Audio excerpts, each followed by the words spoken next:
He said, I want to come over and see you. And that was my honor, and thank you very much for being here. You're most welcome. Thank you very much. Well, thank you very much for welcoming us to this reformed White House. I've been here before, and it looks really fantastic. I must congratulate you.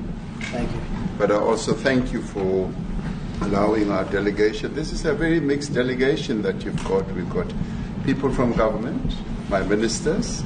I've got someone from the trade union movement who we really collaborate with, and from business as well, and our sporting legends. When I spoke to you, you said, yes, come along and bring Gary Player, bring Annie Else, and Retief Goosen. I brought the two of them. Gary Player, I spoke to him, and he said, look, I'm getting rather on in my years, but wishes us luck in this discussion with you. So it's a real joy. And I'd also like to thank you for allowing your people to start discussions with us at the trade level. I mean, we are essentially here to reset the relationship between the United States and South Africa. We are long-standing partners in many, many ways. We've collaborated in many fields, in space issues, in energy, and in trade, and we therefore need to reset that, particularly in the light of some of the announcements that you made on trade and investment.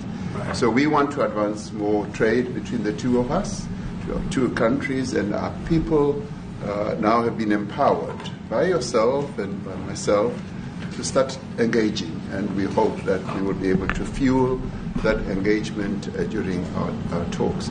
And we also want to discuss issues that have to do with how we promote further investments in both countries. We've got about 22 companies from South Africa that have invested in the US, thus creating a number of jobs.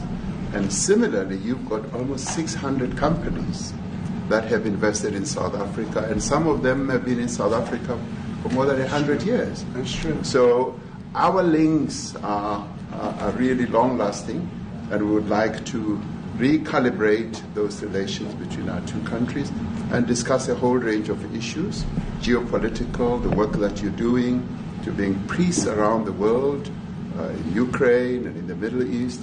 So we value that, and we are also a great contributor to peace processes that are going on around the world. And of course, we want to discuss how we can support each other.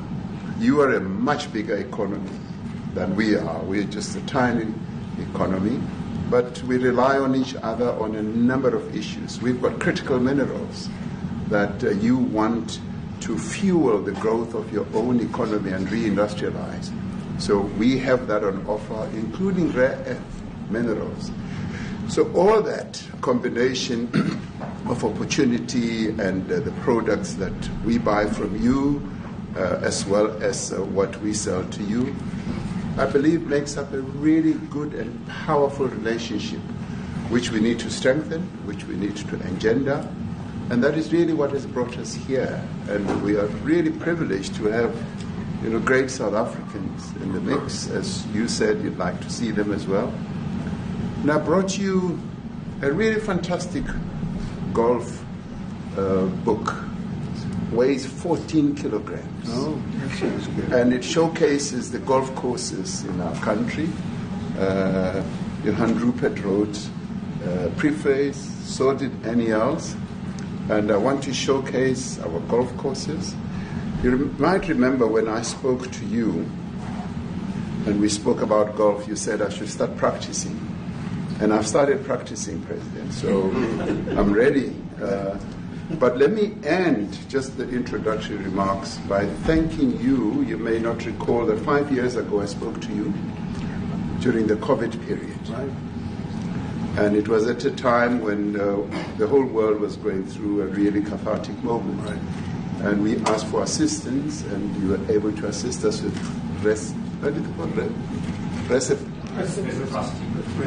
respirators, and you kept to your word, and you delivered respirators to us. We didn't have as many in our country, and it really helped to help us deal with COVID. So I'm here also to say thank you and to thank the people of America for having helped us during a really difficult time. Being the small economy that we are, we needed help from around the world. And you were there to provide that. So thank you very much. I remember the call. Yeah, we sent 150 respirators. We became the respirator king. We started making them. Nobody had them. We had very few of them. That's right. But they were very helpful. But we sent 150, and I appreciated the letter. You wrote me a letter. That's right. Yeah. Thank you. Yeah. I appreciate that very much. Thank you very much for that. It really touched my heart after I spoke to you and you delivered. So, great honor. Thank you very much. Thank you. Yeah.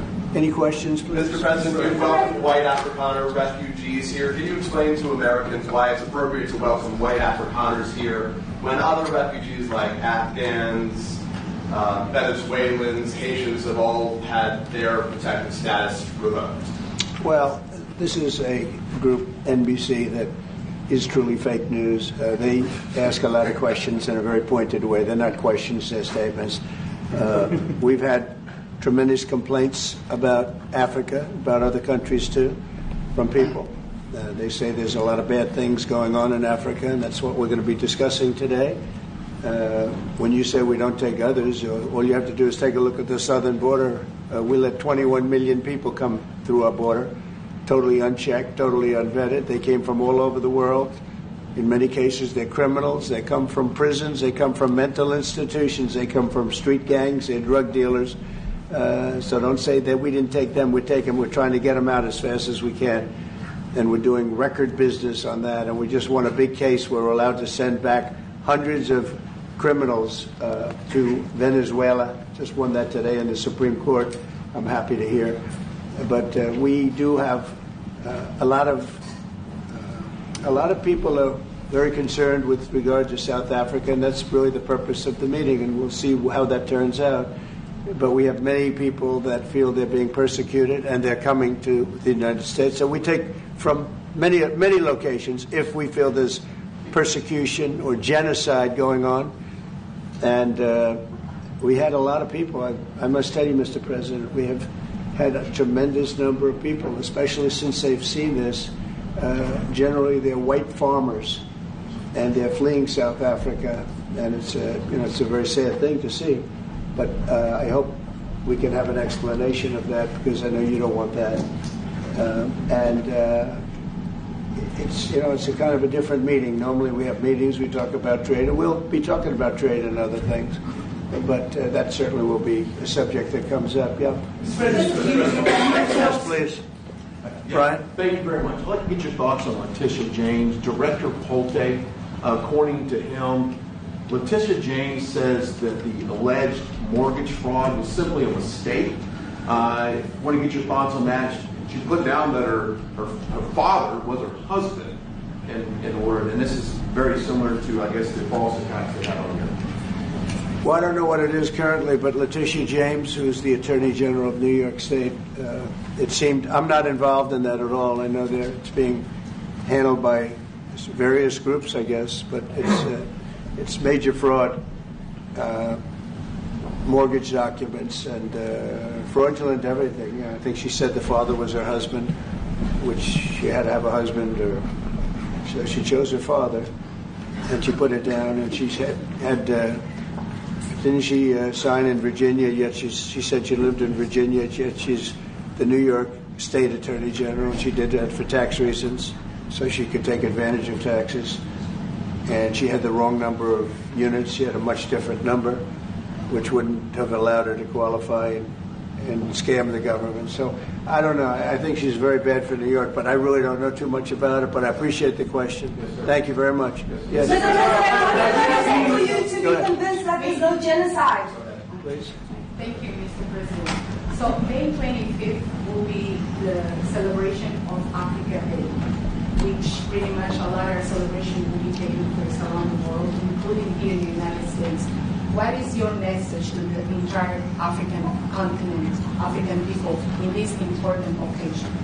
Well, I want to see peace, and I want to see happiness. I want to see health, and you have incredible land. There's tremendous value. A lot of countries don't have that value in the land, the value you have. We have a situation, I think you probably heard about it. We've done, through some very talented people, helped settle a war that's been raging for years, Rwanda and the Congo.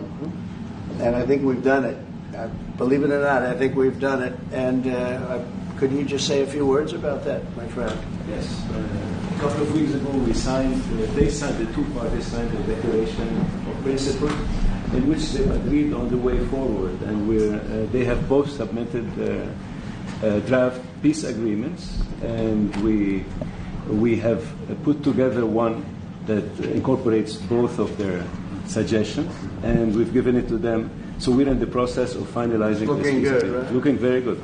No, we have to thank you for even those efforts, because the African continent, particularly SADC, our Southern African Development Community, has for years been seeking to foster peace in the Democratic Republic of the Congo. So all efforts, including those from outside the continent and inside the continent, are really worthwhile. We are removing our troops from there so that peace can then prevail in that whole area. And we hope that with the support of the international community, we will really have peace in that area. It's so vital, it's so important for the whole region. Well, we sent our people there, and I think we did a very good job, as headed by my friend, and that was great. That was great. I mean, I'm just hearing phenomenal reports, because all I'm hearing is death, and they're chopping heads off, and it's horrible over there. And it was really brave of you to go there, and I really appreciate it. And it looks like that. It looks like we have something very, very substantial. We also talked about trade with them in terms of rare earth and all, but really more for the. It's like if you take a look at what we just did with Pakistan and India, we settled that whole thing, and I think I settled it through trade. We're doing a big deal with India. We're doing a big deal with Pakistan, and I said, "What are you guys doing?" You know, somebody had to be the last one to shoot, but the shooting was getting worse and worse, bigger and bigger, deeper and deeper into the countries, and we spoke to them, and I think I hate to say we got it settled, and then 2 days later, something happens, and they say it's Trump's fault, but Pakistan has got some excellent people and some really good, great leader. And India is my friend, Modi. And he's a mutual friend? Yeah, he's a great guy. And I called them both, and we just did something good. We're trying to settle Russia, Ukraine. We spoke with President Putin for 2.5 hours the day before yesterday. I think we made a lot of progress, but that's a bloodbath. 5,000 people are being killed a week, 5,000 soldiers a week, not including people in cities and towns that are also being killed. So we're trying to help. And it doesn't affect us. It's not our people. It's not our soldiers. It's Ukraine and it's Russia. But if we can save 5,000 souls, we'll do it. We're pretty good at it. But that's a bad situation. That is a really bad situation. Well, you'd recall when President Zelensky was coming to South Africa, that's when I spoke to you. That's right. We both agreed that we need to push the peace message so that there can really be peace. And we've been involved in the Ukraine-Russia conflict for quite a while. Through my Minister of State Security here, we've been dealing with them, the exchange of children who were taken away, going through names and addresses and all that. So we've been invested in that whole process as well. And the moves that you're making are fully supported by us, because we would like to see the end of that war. That's true. I called Zelensky, and they said, he's in South Africa. I said, what the hell is he doing in South Africa? He was talking to and us. We got this one. That's a strange one. I said, what are you doing in South Africa? Yes. That's a strange one. He's trying to make peace. We're taking him. We were lucky because we had the great Nelson Mandela, who taught us how to create peace, to make peace. So we were imparting some of those lessons to him, some of those learnings, and I specifically mentioned to him that this is how Nelson Mandela taught us that when you want to have a peace in a country, do it on an unconditional basis and sit down and talk. And that's precisely what I'm sure he's going to heed. Well, I want to see what happens with that one. It's there's a lot of hatred. Yeah. There's a lot of death. It's a bloodbath. It is. Unfortunately. I get the satellite pictures of that field, of that killing field. You never saw anything like it in your life. Yeah. It's horrible. It's a horrible thing that it goes on, but I think we've made big progress. Yeah, please, go ahead. Thank you, Mr. President. No, not you. Right here. He's from South Africa. Go ahead, please. What are you expecting on the ICJ case? Are you expecting South Africa to drop that? Is that what you're trying to do? On which case? The ICJ The International case is Criminal Justice. International Criminal Court. I don't expect anything, to be honest. I really don't. I don't know. It's they've got a case. There's a lot of anger there, tremendous anger. I don't expect anything. We'll see what happens. We'll have a ruling, and who knows what the ruling is going to mean. Yeah. On that subject of Gaza, Mr. President, are you going to be speaking to Prime Minister Netanyahu about Israel's renewed offensive there? There's been a lot of concern from European countries. The Pope has expressed concern. Are you going to be asking Prime Minister Netanyahu to tone down the offensive in Gaza to let more aid in? Was that a question or a statement? It's a question. This guy's, you never change. Mr. President, what will it take for you to be convinced that there's no white genocide in South Africa? Well, I can answer that for President. It's for him. No, seriously. I'd rather have him answer. Yeah, I'm going to answer that. It will be, Our President will respond to you. Thank you, Mr. President. it will take President Trump listening to the voices of South Africans, some of whom are his good friends, like those who are here. When we have talks between us on around a quiet table, it will take President Trump to listen to them. I'm not going to be repeating what I've been saying. I would say if there was Afrikaner farmer genocide, I can bet you these three gentlemen would not be here, including my Minister of Agriculture. He would not be with me. So it will take him, President Trump, listening to their stories, to their perspective. That is the answer to your question. But, Mr. President, I must say that we have, wait. We have thousands of stories talking about it. Sure. And we have documentaries, we have news stories. And is Natalie here, somebody here to turn that? I could show you a couple of things. And it has to be responded to. Yeah, sure. Let me see the articles, please, if you would. And turn the lights down. Turn the lights down and just put this on. It's right behind you, Johan. There's nothing this parliament can do. With or without you, people are going to occupy land. We require no permission from you, from the president, from no one. We don't care. We can do whatever you want to do. Who are you to tell us whether we can occupy land or not? We are going to occupy land. Yeah. South Africa occupy land. That's who we are. Can withdraw my membership from this useless parliament? Honorable. Yes, honorable member. Must never be scared to kill. A revolution demands that at some point there must be killing, because the killing is part of a revolutionary act. Shoot to kill. Namaza. Kill the poor, the farmer. Kill the poor, the farmer. Pa, pa, pa, pa. To kill the master. Kill the poor, the farmer. Kill the poor, the farmer. The mayor of DA in PE is a white man. So these people, when you want to hit them hard, go after a white man. They feel a terrible pain because you have touched a white man. Not because Mashama and Suri will not be touched. They will be touched, don't worry. But we are starting with this whiteness. We are cutting the throat of whiteness. Shoot to kill. Namaza. Kill the poor, the farmer. Kill the brewer, the farmer.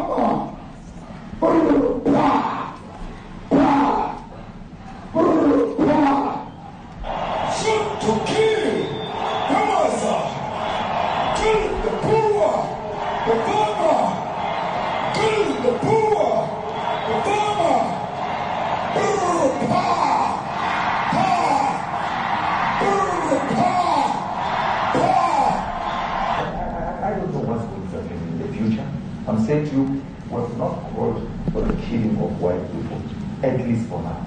I can't guarantee the future. Yeah, but, I mean, you understand somebody watching that, especially as it gets shared on Twitter, they freak out. It sounds like a genocidal. I can't take it.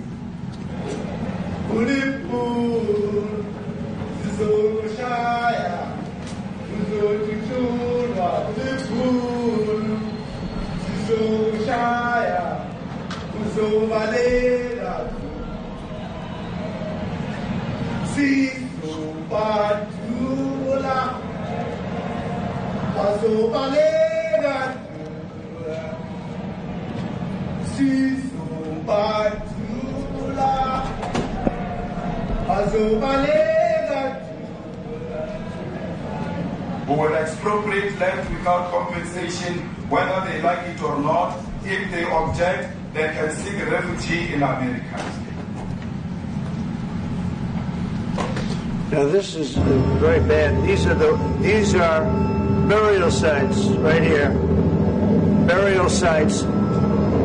Over 1,000 of white farmers, and those cars are lined up to pay love on a Sunday morning.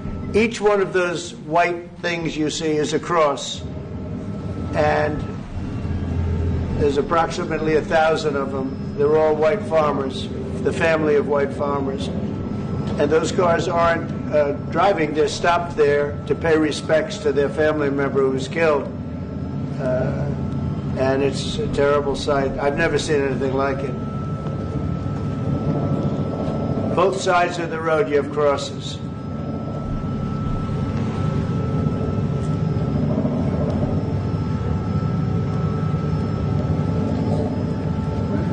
Those people were all killed.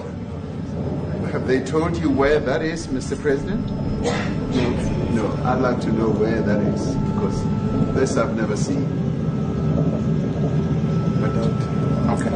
I mean, it's in South Africa. That's where. We need to find out.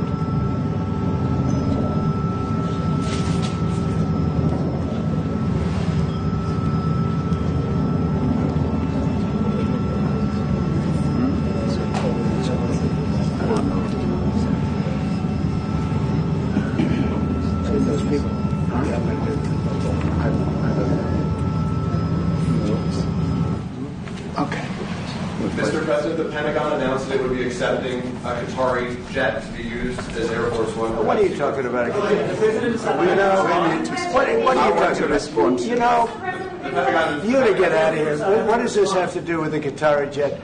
They're giving the United States Air Force a jet, okay? And it's a great thing. We're talking about a lot of other things. It's NBC trying to get off the subject of what you just saw. You are a real, you're a terrible reporter. Number one, you don't have what it takes to be a reporter. You're not smart enough. But for you to go into a subject about a jet that was given to the United States Air Force, which is a very nice thing, they also gave $5.1 trillion worth of investment in addition to the jet. Go back, you ought to go back to your studio at NBC, because Brian Roberts and the people that run that place, they ought to be investigated. They are so terrible the way you run that network, and you're a disgrace. No more questions from you. Go ahead. Go ahead, talk about that. His name is Peter something. He's a terrible reporter. Quiet. Let's go. Thank you so much. President Trump, Anna Disaster from ENCA in South Africa. Thank you very much. Thank you very much. What would you like President Ramaphosa to do about the situation that we've just seen on the screen? I don't know. Look, these are articles over the last few days. Death of people. Death. Horrible death. Death. I don't know. To pick anyone. White South Africans are fleeing because of the violence and racist laws. And this is all. I mean, I'll give these to you. So when you say, what would I like to do? I don't know what to do. Look at this. White South African couples say that they were attacked violently. And, President Trump, when will you go and see for yourself if it isn't? Well, I could do that. Look, here's burial sites all over the place. These are all white farmers that are being buried. And he asks about a jet that was given. You ought to be ashamed of yourself. You know, you are so bad. You're such a bad reporter.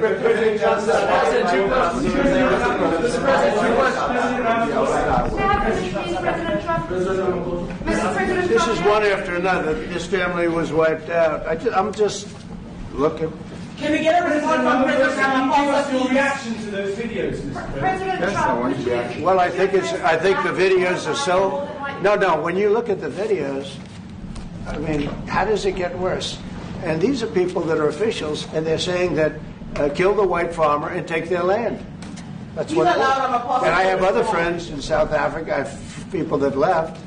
One in particular that says you can't go there. He said they want to take your land, and they kill you. It's okay, and they say it's okay to do. Now we're going to talk about it, but this is a tremendous look. This is a story recent. Yeah. These are all people that recently got killed. Yeah.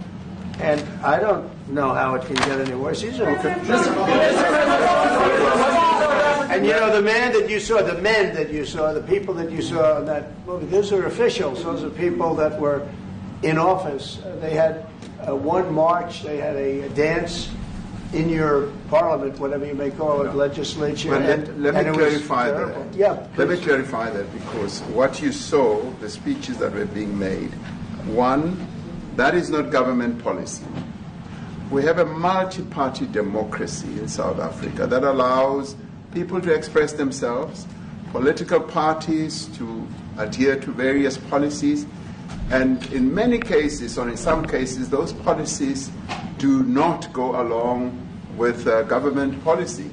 Our government policy is completely against what he was saying, even in the parliament. And they're a small minority party, which is allowed to exist in terms of our constitution. But you do allow them to take land. No. You do allow them to take land. Nobody can take land. And then when they take the land, they kill the white farmer. And when they kill the white farmer, nothing happens to them. No. There is nothing happens to them. There is criminality in our country. People who do get killed, unfortunately, through criminal activity, are not only white people.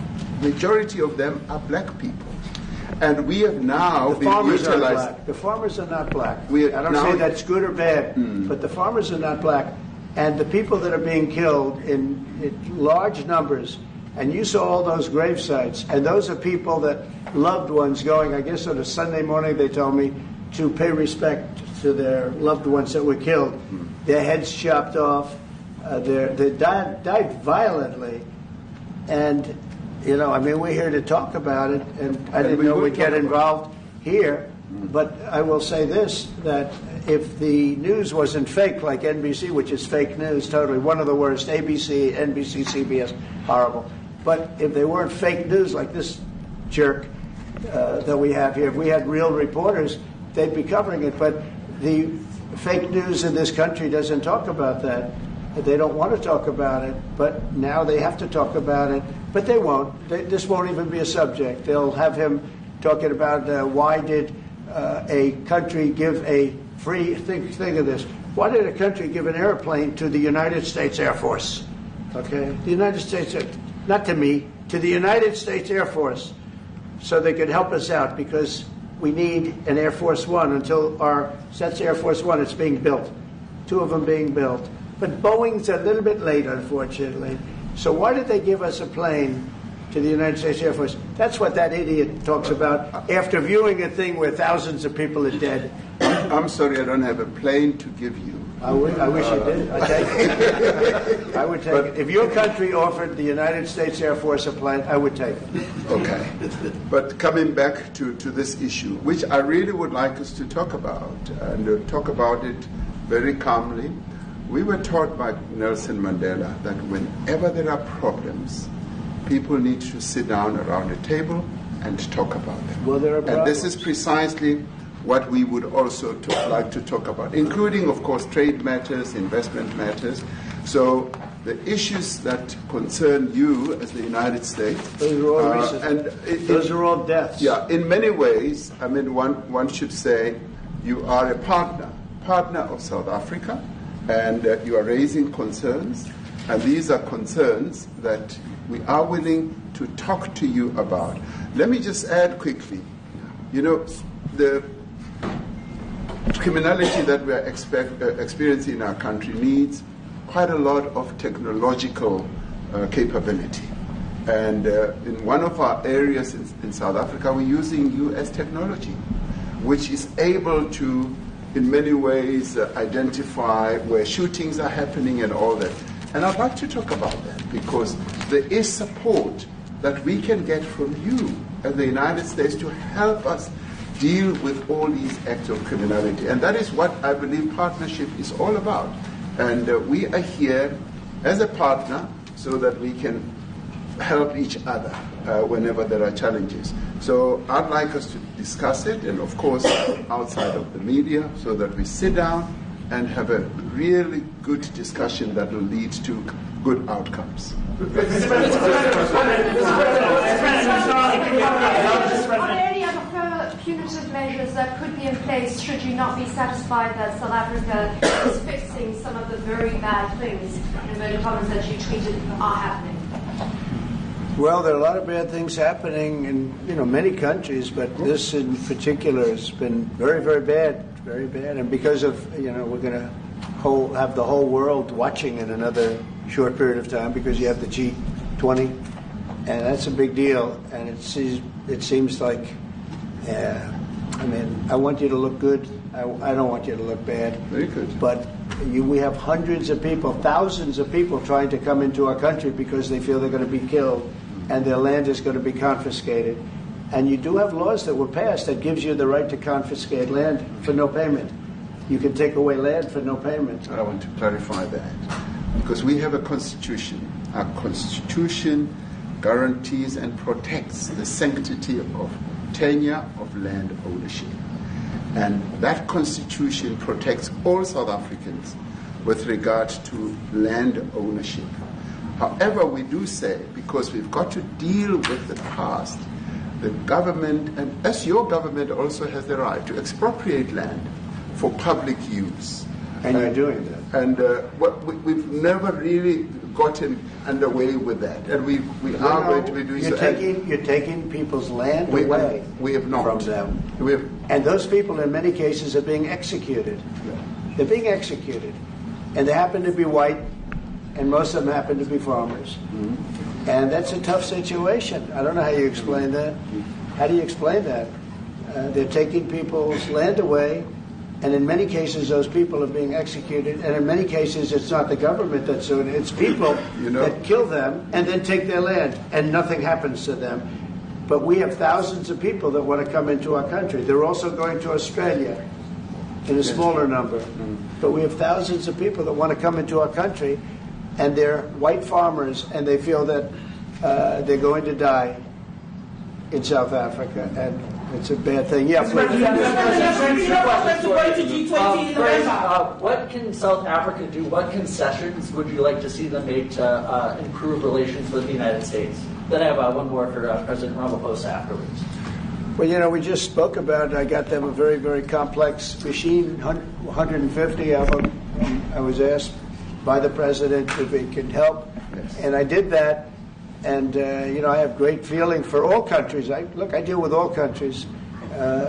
But I have a great feeling for South Africa because I have friends. I have a couple of friends, a few friends here today. I have many friends from South Africa. But many of those friends are not, they can't go back. I have Elon is from South Africa. I don't want to get Elon involved. That's all I have to do, get him into another thing. But Elon happens to be from South Africa. This is what Elon wanted.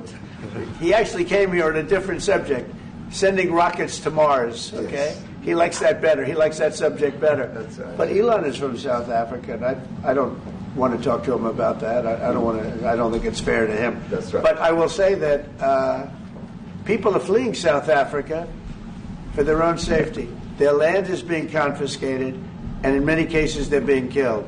And that scene of, you see how many crosses they have. Those crosses, that's a dead person in every one of them. And those trucks or cars are paying their respects to all of those dead people on a Sunday morning.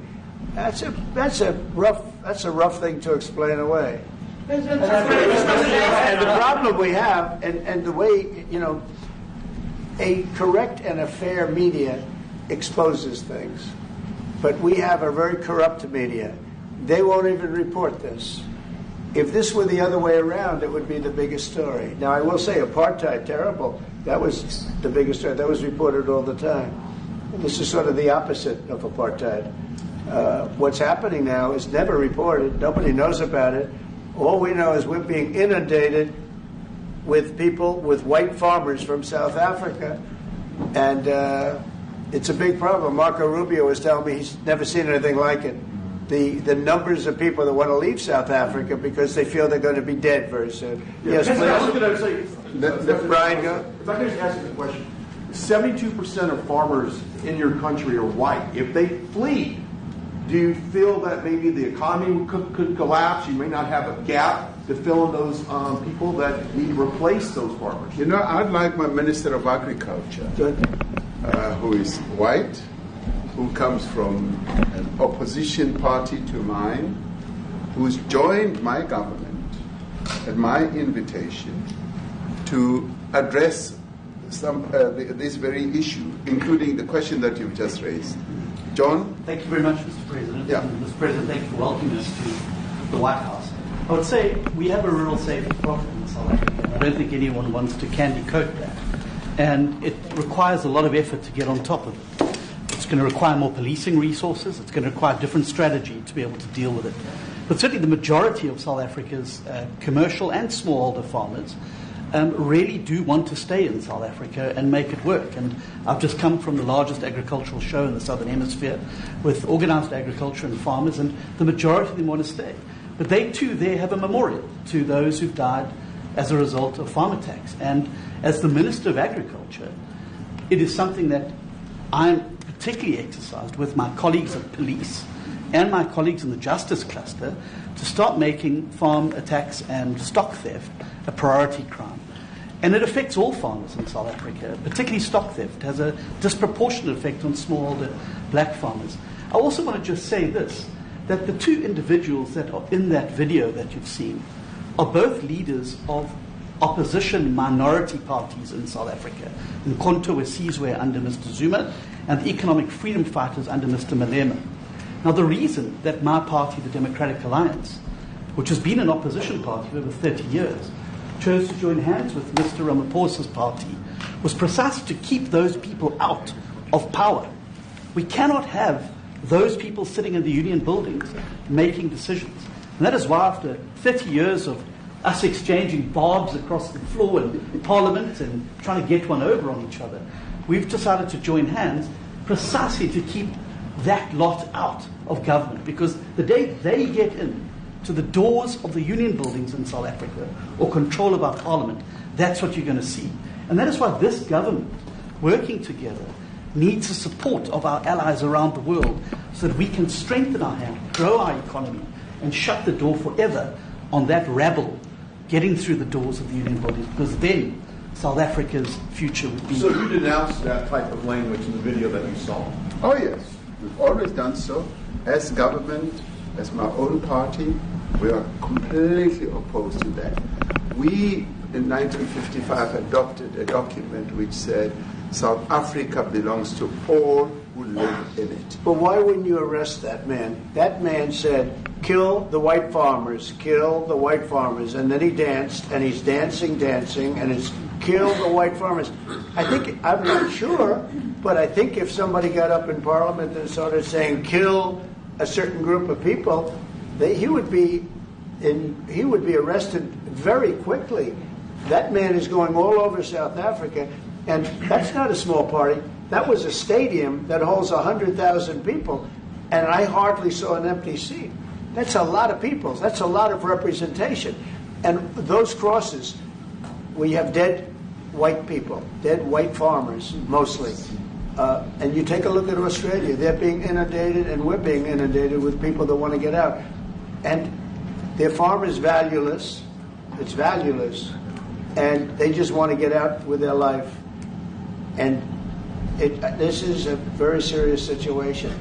And if we had a real news or real press or media We don't have that because they won't talk about this because they're all guys like that idiot.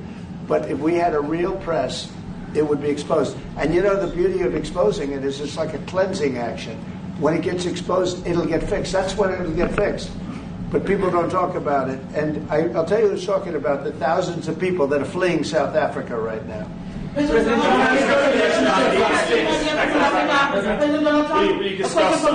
discussed USAID and the devastating impact the cuts are having across the African continent. Yeah, well, it's devastating, and hopefully a lot of people are going to start spending a lot of money. And I've talked to other nations. We want them to chip in and spend money too.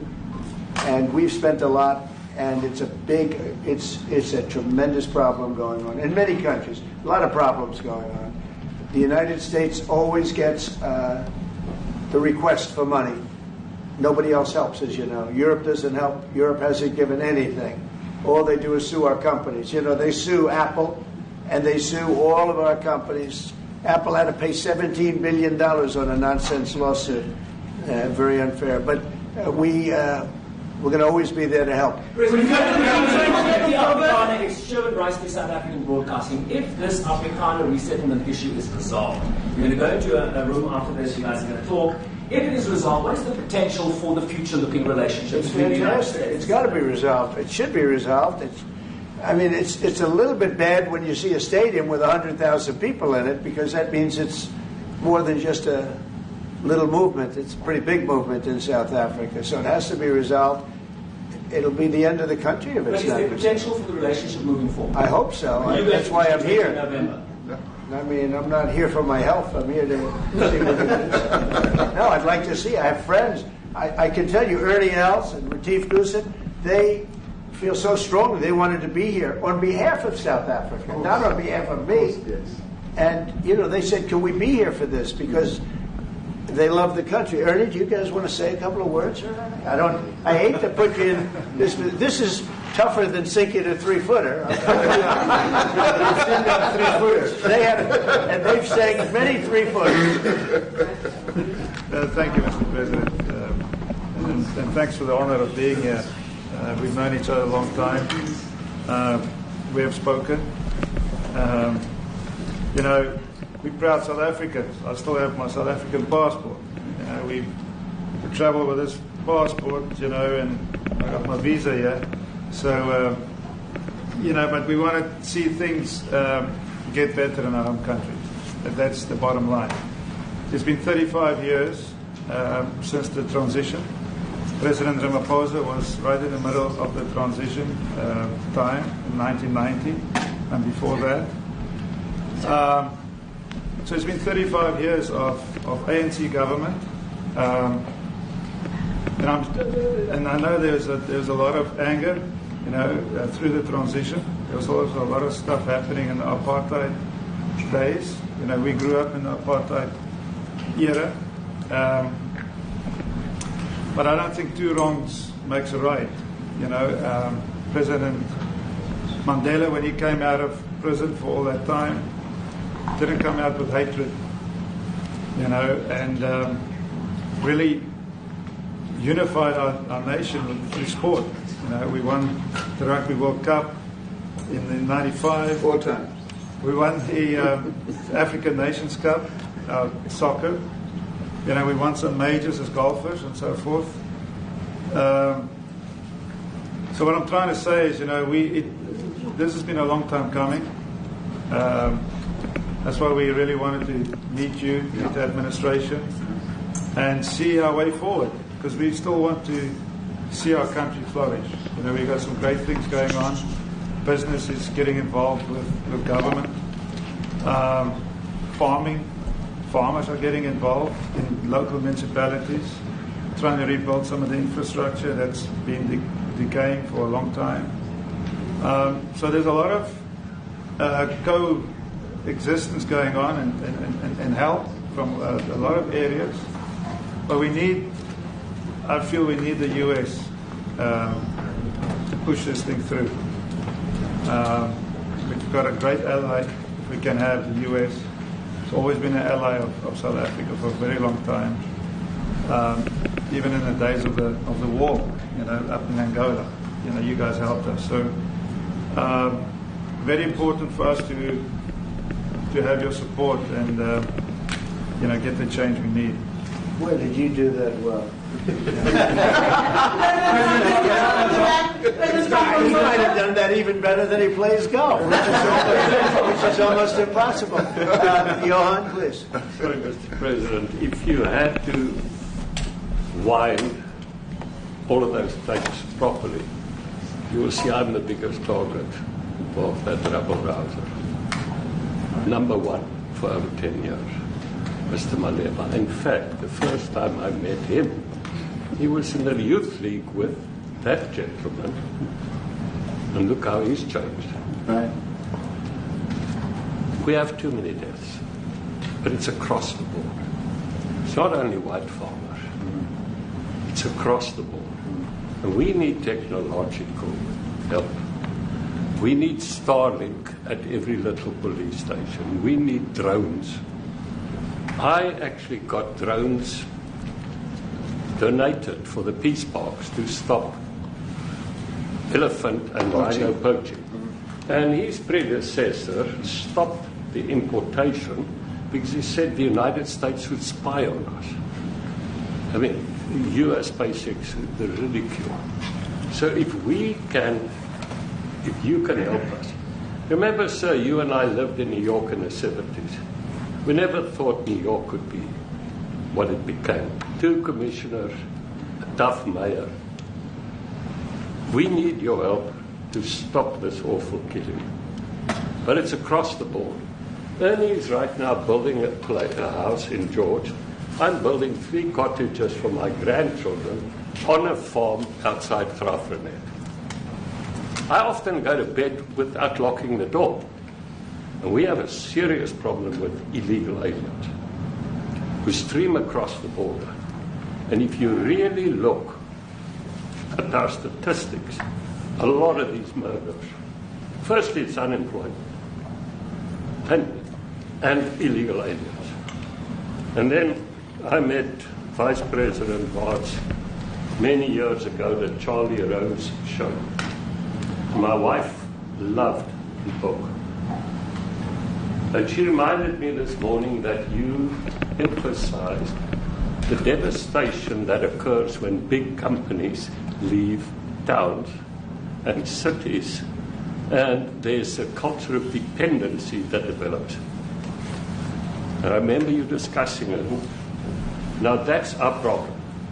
If we don't get our economy to grow, the culture of dependency and the lawlessness will increase. I've been against apartheid all my life, and I'm their number one target. Please just Google my name and Malema. You'll see it, sir. He marched on the farm. But the crime is bad.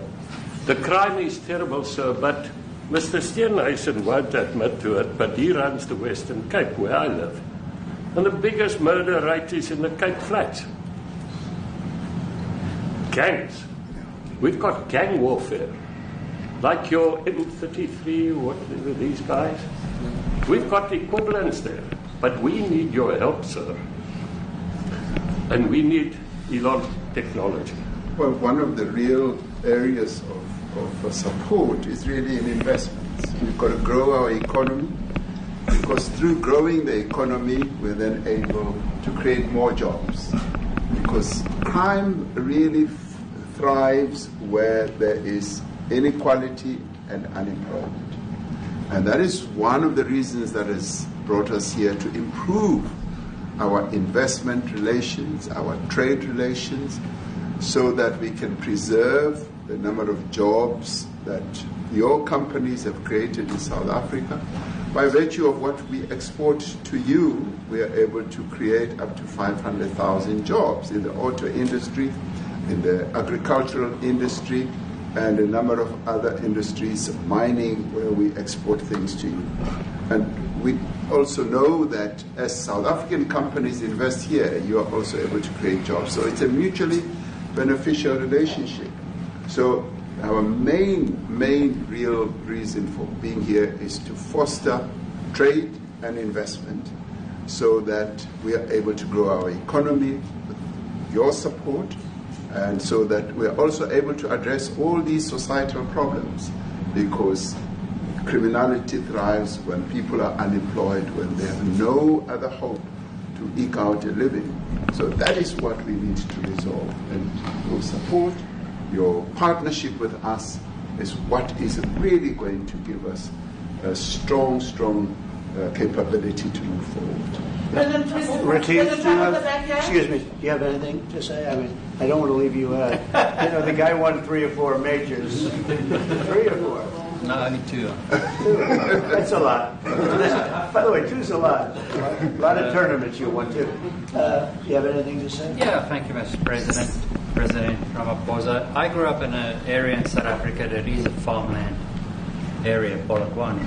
And there is some issues up there. Obviously, my dad was a property developer as well as a part-time farmer. And yeah, some of these buddy farmers got killed. The farm is still going. My brothers run it. But it's a constant battle with farms they're trying to burn the farms down to chase you away. So it is a concern to try and make a living as a farmer. And at the end of the day, without farmers, there's no food on the plate. So we need the farmers to produce the food. Farming, right? He wouldn't do it. He wouldn't even want to do what you're doing, right? They love farming. They don't want to leave. But it's a struggle. Yeah, and food and fresh water is the most important thing in life. Without those 2 things, you can't survive. How is the water there?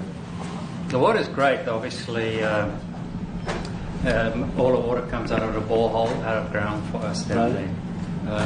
But yeah, it is a battle to get the water out sometimes when all the equipment gets stolen all the time that you're trying to get the water out. So does your family and your brother, do they feel safe on the farm?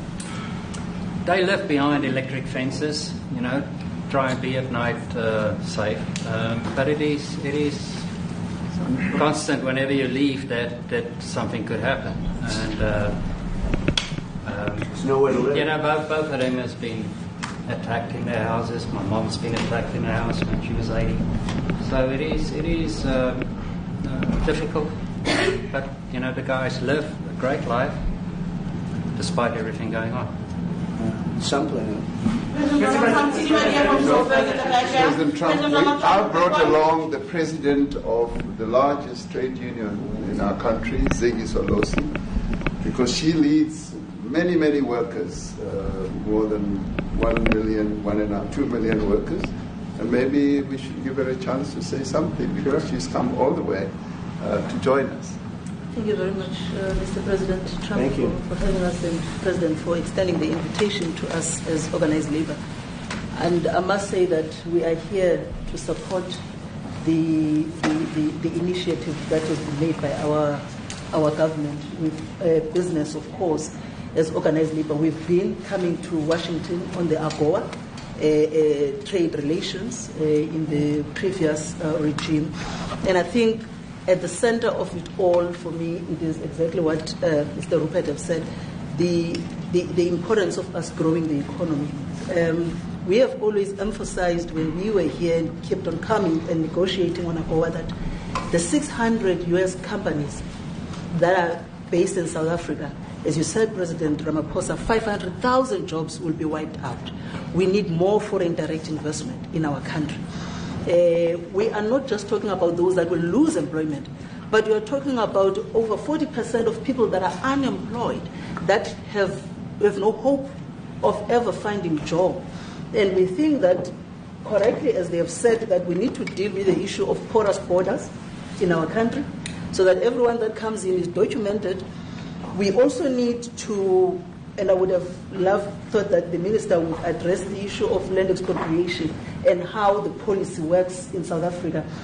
Recently, President, as you were preparing to come here on the news, in, I think it was in Natal, there was a handover of farms. And white farmers were saying, we are donating the land, but also there's a willing buyer, willing seller in South Africa. So there is no expropriation without compensation, but it is a willing buyer, willing seller. And that white farmer was even saying, President, that the government is even paying more in buying the land than what the land is worth of. And I think those are the realities, President, that we must say that we need to address, of course, but also the importance of agriculture linked to AGOA. People rely on it, and I think, as Retief have said, for survival and living. But lastly, for me, President, is also the issue of the crime statistics. There is no doubt about it that we are a violent nation, for a number of reasons, and we're not condoning anything. But also, if you go into the rural areas where black majority are, you would see women, elderly, being raped, being killed, being murdered. And these are black elderly women that would be found throat slits, raped multiple times, and all of that. And the problem in South Africa, it is not necessarily about race, but it is about crime. And we think that we are here to say, how do we, both nations, work together to reset, to really talk about investment, but also help us in how we can have the technology and everything that is needed, President, to really address the levels of crime that we have in our country. Thank you very much. Thank you. President Trump. Genocide is a very strong word. I'm wondering if you can make up your mind as to whether you believe genocide is occurring in South Africa, or you still doubt, and if you have made up your mind, why invite President Ramaphosa here today? Well, I haven't made up my mind. I hate to see it from the standpoint of South Africa, but also, I'm trying to save lives. I'm working with Russia and Ukraine. I don't have to do that. It's not our war. It was started by other people. It was helped along by our past administration. It would have never happened if I were president, but I'm trying to save lives, no matter where. Rwanda, I have nothing to do with Rwanda and the Congo, but I felt I had a very talented person in this administration, and I sent him there, and he did an unbelievable job, I think. We're going to find out, but he's done the hardest part of the job. It should happen. If I can save lives, I want to save the lives. If it's in Africa, that's great. If it's in Europe, if it's wherever it may be. And it's a very small investment to do, believe me, compared to what the consequences are. So I hope we can do something. Look, I have so many friends. These two men, I have great admiration for them because I know what they do for a living. Yeah. And that's a very hard living. Going from city to city, from country to country, and hitting a ball 350 yards like they do, and better than you and getting the ball in the hole. It's a very tough with lots of people watching, right? Yes, that's a very tough living. They're champions. I respect champions, and I respect very much. And I think the country is very lucky. They really wanted to be here. That's true. They could be elsewhere. They could be on a beautiful fairway someplace, and they wanted to be here. Glad you brought So.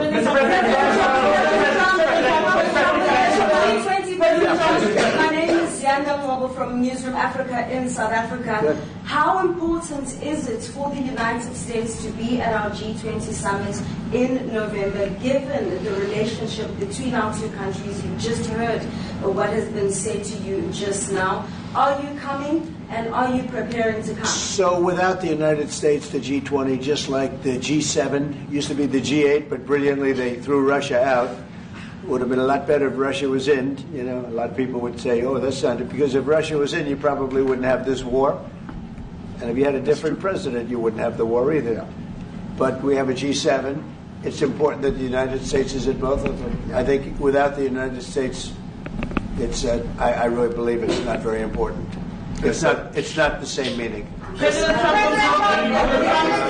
As I said to President Trump, the U.S. really originated the G20.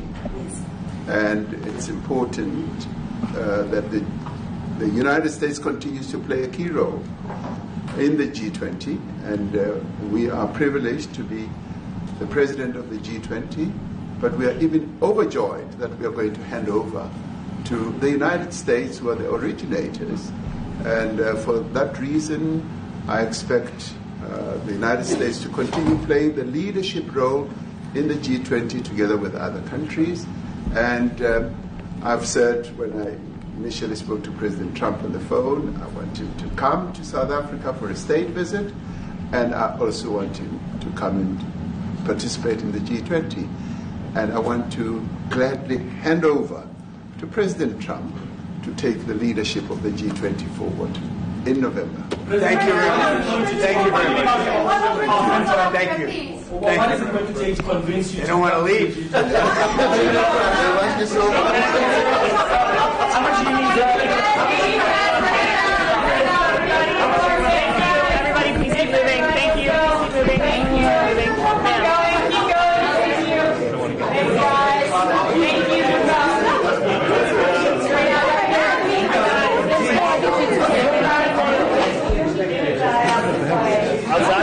Oh, we didn't bring them in. Oh.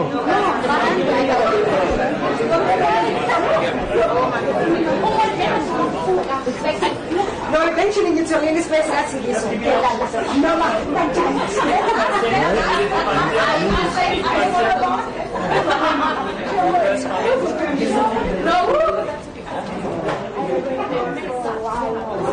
This is knees on her. Oh, my knees. He's 20 years younger. Thank